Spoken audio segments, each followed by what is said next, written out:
ನಮಸ್ತೆ ಎಲ್ಲರಿಗೂ, welcome to HRK official YouTube channel.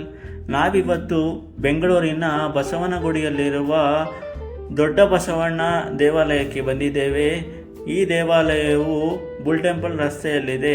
ಈ ದೇವಾಲಯದ ಇತಿಹಾಸಕ್ಕೆ ಬಂದರೆ 1537ರಲ್ಲಿ ಬೆಂಗಳೂರಿನ ಸಂಸ್ಥಾಪಕರಾದ ಕೆಂಪೇಗೌಡರು ನಿರ್ಮಿಸಿದರು.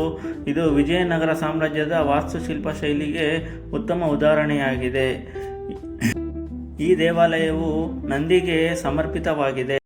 ದೇವಾಲಯದಲ್ಲಿರುವ ನಂದಿಯ ಬೃಹತ್ ಏಕಶಿಲಾ ವಿಗ್ರಹವು 15 ಅಡಿ ಎತ್ತರ ಮತ್ತು 20 ಅಡಿ ಉದ್ದವಿದೆ.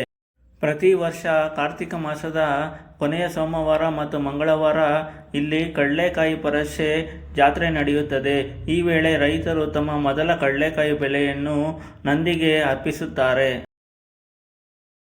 ಮತ್ತಷ್ಟು ವಿಡಿಯೋಸ್ಗಳಿಗಾಗಿ ನಮ್ಮ ಚಾನಲನ್ನು ಸಬ್ಸ್ಕ್ರೈಬ್ ಮಾಡಿ. ಧನ್ಯವಾದಗಳು.